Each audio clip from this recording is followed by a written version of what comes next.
소치 올림픽을 여러분 기억하십니까? 미국 NBC는 지난 러시아에서 열린 소치 올림픽에서 최고의 선수로 바로 쇼트트랙의 안현수 선수를 뽑았습니다. 쇼트트랙 역사상 최다 메달 획득의 전설이 된 이 안현수 선수는 이 소치 올림픽을 통해서 명실공히 세계가 인정하는 그런 최고의 스케이터이자 영웅으로 등극하게 된 것입니다. 하지만 우리나라 사람들은 그 영광스러운 장면을 그 안타까운 마음으로, 때로는 씁쓸한 마음으로 지켜볼 수밖에 없었습니다. 안현수 선수가 우리나라 국가대표 선수가 아니었기 때문이죠.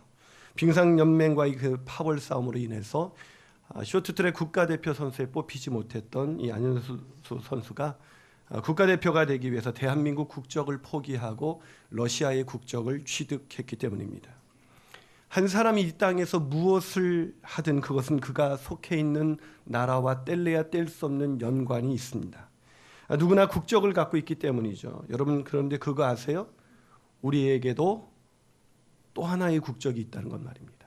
바로 이중국적자죠. 옆 사람에게 인사해 볼까요? 당신은 이중국적자입니다. 시작. 그 국적이 뭐죠? 바로 하나님 나라의 백성이죠. 대한민국 국적을 가진 동시에 우리는 하나님 나라의 국적을 가진 그런 이중 국적자입니다. 하나님 나라의 사람들이라는 것이죠. 하지만 안타깝게도 많은 사람들은 우리가 하나님 나라의 백성이라는 이 의식을 갖지 못한 채 그냥 살아가고 있습니다. 하늘나라의 백성이 이 땅만 쳐다보고 살아가고 있는 것이죠. 이 땅에서 어떻게 살 것인가, 이 땅에서 어떻게 돈을 모으고, 이 땅에서 어떻게 출세하고, 이 땅에서 어떻게 건강하게 오래 살 수 있을까, 이것이 우리의 관심입니다. 그래서 그런지 우리의 기도는 다 이 땅에서 필요한 것들이죠. 대부분의 기도가 이 땅에서 필요한 것입니다. 그런데 예수께서는 제자들에게 기도를 가르치시면서 본문 10절을 통해서 이렇게 기도하라고 말씀해 주셨습니다. 나라가 임하시오며. 나라가 임하시오며. 여러분, 이 나라는 어떤 나라일까요? 이 본문을 연구하다 보면 이 나라가 할 때 이 나라의 정관서 더가 들어가 있습니다. 헬라어로는 대라고 하죠. 이 정관서가 들어가 있는데, 그래서 이거를 원문에 충실하게 번역하면 그 나라가 임하시오며. 내 나라가 아니라 바로 그 나라. 그 나라는 어떤 나라죠? 하나님 나라입니다.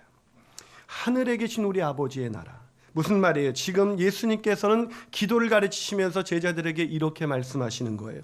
예수께서는 너희들이 이 땅 위에서 기도할 때 하나님 나라의 백성이라는 것을 잊지 말아라. 너희들의 시민권이 하늘에 있지 아니하더냐. 그러니 무엇보다도 먼저 하나님의 나라를 구하며 살아라.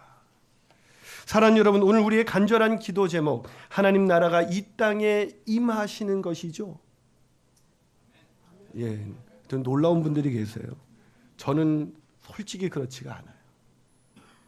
제 기도 생활을 보면 하나님 나라를 위해서 구할 때보다는 내 나라를 위해서 더 기도하는 것 같아요. 이 지난 금요일 날 광야 부흥회 때 얼마나 우리가 축복의 시간을 가졌습니까? 그분이 정말 모시기 쉽지 않은 분이었는데 기회를 놓치셨습니다. 정말 귀한 분이죠. 그분의 메시지 핵심이 뭐예요? 하나님의 나라를 먼저 구하십시오. 이 존 브라이트는 그의 역작 하나님 나라에서 이 하나님 나라야말로 성경 전체 메시지를 관통하면서 포괄하는 매우 중요한 개념이라고 우리에게 강조합니다. 무슨 말입니까? 하나님 나라에 대한 이해와 그 나라에 대한 백성이라는 이 의식을 가지고 그 나라를 위해서 사는 것, 그것이 성경을 믿고 살아가는 우리에게 있어서 가장 중요한 일이라는 것이죠. 다시 말해서 우리가 하나님 나라를 위해서 살지 않는다면 무엇을 성취하든 간에, 아니 그것이 사람들에게 얼마나 많은 칭송을 받든지 상관없이 그것은 우리 아버지 하나님과 아무런 상관이 없다는 것입니다. 아니 그 나라를 위해서 기도하고 그 나라를 위해서 살지 않는다면 어떤 인생도 허무와 절망을 극복할 수 없다는 것입니다. 그래서 예수님께서는 마태복음 6장 그 33절을 통해서 우리에게 이렇게 말씀하신 것입니다. 한번 같이 읽어볼까요? 시작. 그런즉 너희는 먼저 그의 나라와 그의 의를 구하라. 그리하면 이 모든 것을 너희에게 더하시리라. 우리는 어디에 관심이 있어요? 이 모든 것을 더하시리라. 그러나 너희들은 먼저 하나님의 나라를 위해서 기도하라. 하나님 나라를 위해서 살라고 하나님이 말씀하십니다. 무엇보다도 그래서 우리의 기도는 하나님 나라를 위한 기도가 되어야 합니다. 내 필요와 내 손이 눈앞에 있는 것 같아도, 그것이 너무나 급해 보여도 그것을 잠시 내려놓고 먼저 하나님의 나라와 의를 위해서 기도해야 합니다. 그렇게 할 때 하나님 나라의 백성으로서 살아가는 그 만족과 자부심, 아니 이 모든 것이 더해지는 놀라운 축복을 누릴 수가 있는 것입니다. 그 축복을 누리게 되시기를 주님의 이름으로 축원합니다. 그렇다면 그 나라를 위해서 기도한다는 것은 도대체 무슨 뜻일까요? 첫 번째로 하나님의 전적인 통치를 받아들이기를 원한다는 뜻입니다. 하나님의 전적인 통치를 받기를 원합니다. 여러분, 사람들은요 누구나 다 독립적으로 살아가기 원합니다. 그래서 요즘은 유아 사춘기가 있어서요 애들도 엄마가 간섭하는 거 아주 싫어합니다. 5살짜리가 엄마 내 인생 더 이상 괴롭게 하지 말아요, 뭐 이런 게. 여러분, 이 다른 사람의 간섭을 싫어하는 인간의 그 극단적인 죄악성이 가장 잘 드러난 시대가 바로 사사시대입니다. 그 사사시대를 성경은 한마디로 이렇게 표현하고 있습니다. 사사기 21장 25절입니다. 한번 같이 읽어볼까요? 있습니다. 시작. 그때에 이스라엘에게 왕이 없으므로 사람이 각기 자기의 소견에 옳은 대로 행하였더라. 여러분, 사사시대에 왕이 없었어요? 네, 없었죠. 표면적으로 이 땅에 있는 그런 왕은 없었습니다. 그러나 이스라엘 백성에게 왕은 만왕의 왕이신 하나님이셨습니다. 그러게 그들은 각기 소견에 옳은 대로 내 생각, 내 뜻이 중요한 것이 아니라 하나님이 어떻게 내 삶을 살아가길 원하는지, 이것이 훨씬 더 중요했는데 하나님을 잊고 각자 자기의 소견에 옳은 대로 살아가는 거예요. 왜요? 간섭한 거 싫거든요. 여러분, 죄의 아담과 하와가 타락할 때 타락의 원인이 뭔지 아세요? 하나님이 되려고 하는 거예요. 하나님과 같이 되어서 선악과를 따먹으면 하나님과 같이 되어서 하나님 없이도 내가 주인이 되어서 내 나라를 일구면서 내 마음대로 살 수 있기 때문에 선악과를 따먹은 것입니다. 죄의 근본적인 속성은 에고예요. 내 중심. 그래서 누구에게나 간섭받는 것을 타락한 인간은 아주 싫어합니다. 누군가가 저에게 조언을 줄 때 아유 감사합니다. 그런 조언을 주셔서 제가 참 감사합니다. 이렇게 말하면 얼마나 좋겠어요. 내 목사인 저도 누가 간섭하면 힘들어요. 잘했다는 얘기만 많이 듣고 싶죠. 여러분, 아무리 좋은 의도를 갖고 있다 하더라도 누군가 간섭하면 싫은 게 인간입니다. 애도 그런데 하물며 어른은 얼마나 싫어할까요? 그런데 그런 우리를 향해서 예수님께서 제자들에게 기도를 가르치는데 이렇게 가르쳐 주셨습니다. 나라가 임하시오며. 이런 기도를 드릴 수 있을까요? 이 기도의 뜻이 무엇입니까? 김영복 목사님은 그의 책 가장 위험한 기도, 주기도라는 책에서 이렇게 말합니다. 이 기도는 그 나라를 더 분명히 보게 해달라는 기도이며 더 깊이 하나님의 다스림에 맡기고 살게 해달라는 기도입니다. 하나님의 다스림, 하나님의 통치하심이 내 삶 가운데, 하나님의 간섭하심이 내 삶 가운데 더 강력하게 임하기를 원합니다 라는 그런 기도라는 거예요. 또한 데이비드 팀스는 당신의 나라가 임하시옵소서라는 이 기도를 뒤집으면 내 나라가 끝나게 하여 주시옵소서. 그런데 이 기도를 드릴 수 있을까요? 더 이상 내 뜻대로 살 수 있는 그런 모든 가능성을 차단해 주십시오. 하나님의 통치가 내 삶 가운데 그대로 이루어지기를 원합니다. 나의 죄를 깨달았기에 나의 죄를 위해서 십자가에서 죽으시고 부활하신 주님의 아니고서는, 그분이 통치하지 아니하고서는 내 사랑하는 사람들에게 상처를 줄 수밖에 없는 그런 연약한 인생인 것을 알기에 주님의 통치만을 간절히 사모합니다. 그런데 그게 잘 안 돼요. 날마다 우리가 주인 행세를 하고 살거든요. 우리의 타락한 본성은 결코 우리의 삶을 포기하려 하지 않습니다. 그러게 우리는 매일 이렇게 기도를 드려야 합니다. 하늘에 계신 우리 아버지여, 그 나라가 임하시오며. 아버지의 통치가 필요합니다. 오늘 하루도 아버지 하나님의 통치하심을 받아들이게 하옵소서. 이 기도가 저와 여러분의 기도가 되기를 주님의 이름으로 축원합니다. 한 발 더 나가서 그 나라를 위해서 기도한다는 것은 어떤 의미가 있는 것일까요? 그 두 번째 기도의 의미는 하나님의 통치를 확산시키겠다는 거예요. 오늘 본문 10절을 다시 한번 읽어볼까요? 본문 10절입니다. 한 번 더 읽어볼까요? 자, 본문 10절 한번 있습니다. 시작. 나라가 임하시오며 뜻이 하늘에서 이룬 것 같이 땅에서도 이루어지리라.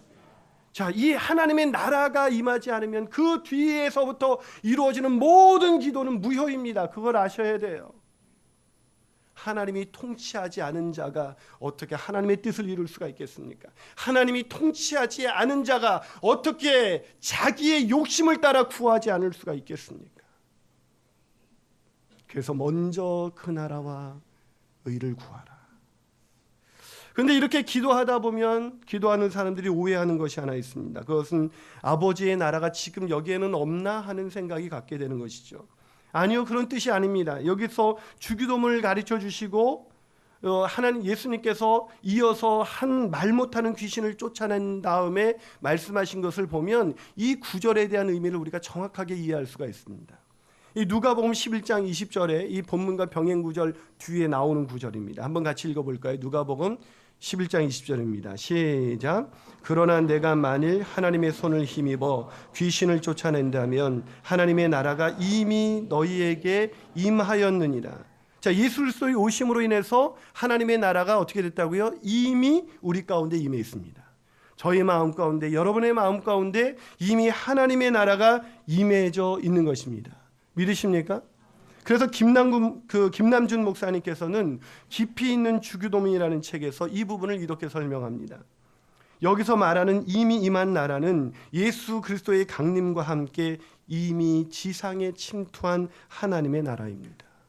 무슨 말입니까? 예수 그리스도의 오심으로 인해서 이미 하나님의 나라가 우리 가운데 임했다는 것입니다. 그런데 우리가 하나님 나라가 어디에 보이지? 이렇게 착각할 수가 있어요. 하나님의 나라를 우리가 이해할 때 알아야 되는 것은 하나님의 나라는 물질적인 나라가 아니라는 거예요. 영적인 나라입니다. 그래서 제임스 패커는 주기도문이라는 책에서 이렇게 말합니다. 하나님 나라는 장소가 아니라 관계다. 그 나라는 예수를 나의 삶의 주인으로 모시는 곳이라면 어디에나 존재한다. 그러게 우리가 예수를 구주와 주님으로 영접했다면 우리 안에 이미 하나님 나라가 임한 것입니다. 아멘이십니까? 그러기에 우리가 나라가 임하시오며 라고 기도하는 것은 아직 나라가 오지 않았기 때문에 오게 해달라고 기도하는 것이 아니라 우리에게 임한 나라, 또 우리 가운데 임한 나라, 우리 바깥에 믿는 사람들을 통해서 이미 임한 나라가 드러내어지기를 원합니다. 더 많이 확산되기를 원합니다. 더 많은 사람들이 우리의 살아가는 모습을 통해서 우리 안에 임한 하나님의 나라를 보고 사람들에게 그 하나님 나라가 확산되기를 원합니다. 이 기도를 드리는 거예요. 여러분, 로마서에 보면 하나님 나라는 먹고 마시는 것이 아니라 의와 평강과 희락이라고 말합니다. 하나님의 나라가 임한 사람은 마음에 하나님이 주신 의가 있습니다. 죄책감이 사라지고 죄에서 자유해지게 됩니다. 의와 평강과 희락이 있습니다. 알 수 없는 평강이 그의 마음을 지배합니다. 희락, 기쁨이 지배합니다. 정말 고통스러운 순간인데 기뻐합니다. 하나님의 나라가 임한 사람들의 모습이에요. 그걸 보는 사람들마다 우리에게 와서 이렇게 묻는 것입니다. 어떻게 하면 저도 그 하나님 나라의 백성이 될 수가 있습니까? 그럴 때 우리의 삶의 고백을 통해서 그들이 하나님 나라를 경험하게 되는 거예요. 빛나고 아름다운 글로 수많은 사람들에게 감동과 위로를 주는 분이 있죠. 바로 앨리스 그레이라는 아주 위대한 하나님의 작가입니다. 근데 이 사람이 내 인생을 바꾼 가족 사랑이라는 책에서 이런 글을 썼어요. 오래전에 영국의 한 우체국에 나이가 지긋한 한 우체부가 있었습니다. 그의 그는 제비뽑기에 의해서 모든 직원이 맡기를 꺼려하는 수칭 불명의 우편물을 이렇게 분류하는 그런 작업을 하게 됐어요. 크리스마스 무렵이면 이 아이들이 북극의 산타클로스 할아버지에게 보내는 편지가 쏟아져 오는 것이거든요. 한참 일을 하는데 그의 눈에 한 봉투가 눈에 들어왔습니다. 발신 주소가 바로 그의 집 주소였거든요. 월넛가 302번지. 막내딸 미리엄의 글씨였습니다. 그는 의아한 표정을 짓고 그 편지가 너무나 궁금해서 열어보았는데 그 편지에는 이렇게 적혀 있었습니다. 산타클로스 할아버지에게, 이번에 우리 가족은 너무나 슬퍼요. 동생 찰리가 지난주 하늘나라로 갔거든요. 할아버지, 나에게는 아무것도 갖다 주지 않아도 돼요. 그런데 바라는 게 있어요. 동생 장난감들을 모두 동생에게 갖다 주셨으면 좋겠어요. 벽난로 옆에 놓아둘게요. 흔들목마, 기차, 로봇, 그리고 모두요. 장난감이 없으면 내 동생 찰리는 하늘나라에서 너무나 쓸쓸할 거예요. 그러니까 동생한테 장난감들을 꼭 전해주세요. 그리고 혹시 할아버지, 혹시 하실 수 있다면 아빠가 더 이상 울지 않게 해주세요. 아빠에게 울음을 멈출 수 있는 걸 주신다면 저한테는 최고의 선물이 될 테니까요. 오늘 아빠가 엄마한테 하는 말을 들었어요. 오직 영원한 내세만이 아빠의 마음을 낫게 할 수 있대요. 할아버지, 그거 우리 아빠에게 조금만 주실 수 없으세요? 사랑 여러분, 영원한 내세, 영원한 나라, 하나님 나라의 백성으로 사는 사람만이 그 사랑하는 아이를 천국에서 다시 만날 수가 있습니다. 이 아버지가 이 아이를 만날 수 있는 유일한 길은 예수를 그리스도와 주님으로 영접하고 그 영원한 나라의 백성이 되는 길밖에 없어요. 그러게 우리는 아직도 그 나라로 가는 길을 알지 못하는 사람들, 이 땅에서 하나님 나라의 통치를 경험하지 못하면서 불평과 원망과 낙심 속에, 허무와 절망 속에 살아가는 그 사람들을 위해서 이렇게 기도해야 하지 않을까요? 하나님의 나라가 임하시오며 하나님의 나라가 확산되기를 원합니다. 아직도 믿지 못하는 그 사람들에게 이 기도를 들을 때마다 하나님 나라가 임하는 놀라운 역사가 일어나기를 주님의 이름으로 축원합니다.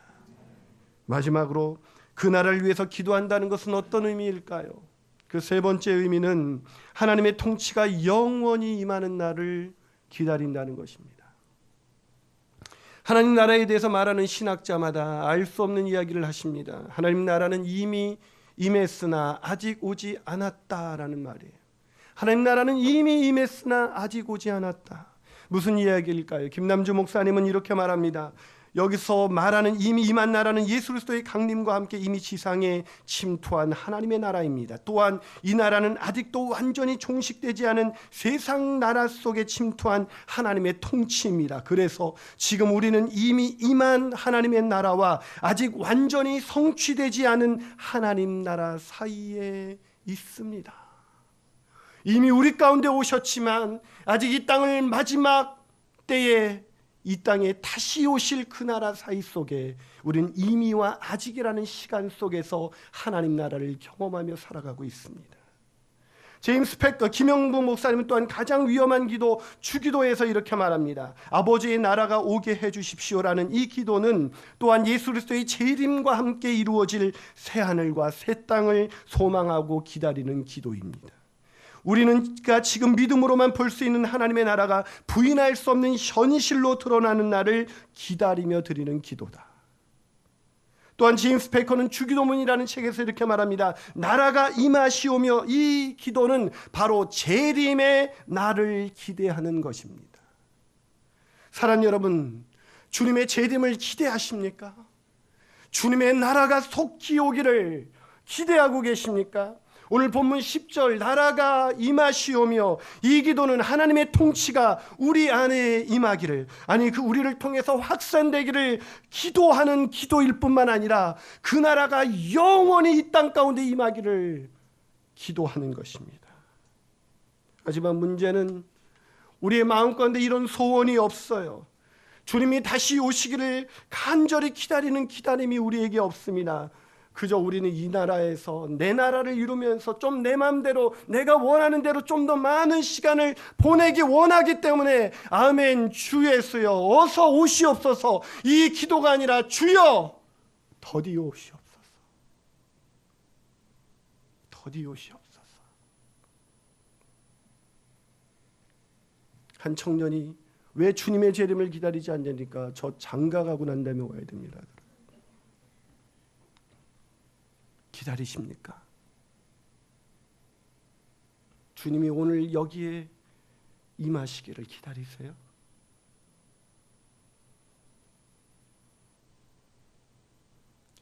저도 그렇게 기다리며 살지 못하는 것 같아요. 이 땅에 가진 것이 많은 사람들은 주님을 기다리기가 쉽지가 않습니다. 세상이 더 좋거든요. 하늘나라, 하나님 나라가 아닌 내 나라, 아니 내 나라에서 내 마음대로 사는 것이 더 좋잖아요.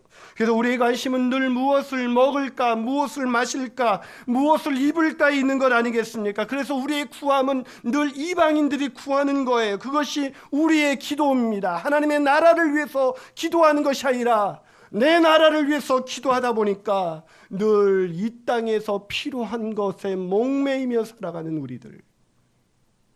워렌 위얼스비는 하늘에서 이룬 것 같이 땅에서도라는 책에서 이렇게 말합니다. 십자가 구원이 모든 거듭난 그리스도인에게 임하여 천국에 갈 수 있게 되었지만 모든 사람이 자기 일을 하나님께 짓고 할 그리스도의 심판대 앞에 설 준비가 된 것은 아니다. 준비되셨나요? 주님 오늘 지금 오셔서, 아니 오늘도 저는 누군가 젊은 분인데 이 세상을 떠났다는 소식을 들었습니다. 어느 날 우리는 이 세상을 마무리하고 주님 부르시면 떠나게 될 수밖에 없는 인생인데 그 나라 맞이할 준비가 돼 있습니까? 심판대 앞에 설 준비가 돼 있습니까? 지금 주님 오신다면 아멘 주 예수여 하면서 호련히 올라갈 수 있을까요? 저는 좀 더 머뭇거릴 것 같아요. 주님 아직요, 아직 정리할 게 남았어요. 한 목사님과 대화 중에 내 생애 마지막 한 달이라는 프로그램을 교인들과 함께 나누었다고 합니다. 오산교회 이야기인데 그러면서 한 달만 남았다면 어떨까? 그러면서 그분들이 몇 가지 운동을 했는데 그것이 그 중에 하나가 유산 기부 운동, 그리고 유언서 쓰는 운동, 그리고 장례에 대해서 끝나면 자녀들이 너무 이렇게 분분하기 때문에 장례식에 대한 몇 가지 이야기를 했대요. 그러면서 저한테 물어봤어요. 목사님 지금 죽으신다면, 아니 한 달밖에 남지 않다면 무엇을 하시겠어요? 그때 갑자기 머릿속이 복잡해지면서 머리가 하얘졌어요. 전 준비하지 않고 살고 있었습니다. 계획이 없어요. 주님이 지금 부르시면 정리할 게 너무 많을 것 같아요. 얼마 전에 인도로 돌아가신 선교사님이 다시 잠깐 몇 개월 계셨다가 인도로 돌아가시는데 짐 정리하는데 왜 이렇게 시간이 걸는지 모르겠다고 그러시더라고요. 사랑 여러분, 이 땅에서 짐이 많으세요? 다 두고 떠나셔야 합니다. 이 땅에 가진 것이 없어서 힘드셨어요? 호련히 떠날 수 있어 행복한 것입니다. 옆 사람한테 물어볼까요? 이사갈 준비가 되어 있으신가요? 위대한 시인 박목월 씨를 아십니까? 이분은 아주 경건한 크리스찬이십니다. 그래서 이분이 쓰신 시에는 기독교적인 사상이 저변에 아주 진하게 깔려 있습니다. 설교를 준비하면서 그분이 쓴 시 중에 나그네라는 시가 생각났습니다. 기독교적인 인생관을 이 나그네라는 이 모습을 통해서 드러낸 매우 아름다운 시입니다. 그 시는 이렇게 시작합니다. 제가 한번 읽어볼까요?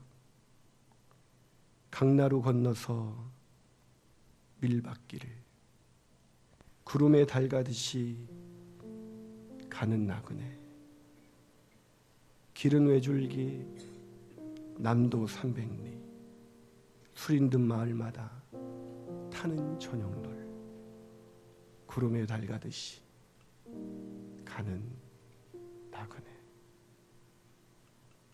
구름에 달가듯이 사는 모습, 그 나그네의 모습은 하늘나라 백성으로 이 슬픔 많은 세상을 살아가는 우리의 자화상입니다. 많이 갖지 못했지만, 뭐 이렇다게 얻은 것도 이룬 것도 없지만, 하나님 나라의 백성인 그는 다른 사람이 걷지 않았던 외줄기길을 걷습니다. 다른 사람들이 이 땅에서 집착할 때 그는 삶의 집착에서 떠나 신비로운 자유함과 여유를 누리며 오늘 하루 그렇게 구름에 달 가듯이 걷습니다.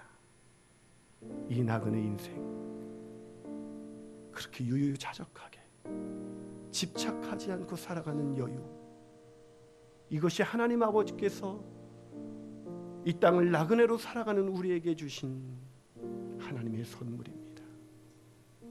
그렇게 나그네 인생으로 살아갈 때 우리는 비로소 이렇게 기도할 수가 있습니다. 하늘에 계신 우리 아버지요, 그 나라가 임하시오며. 기도하시겠습니다.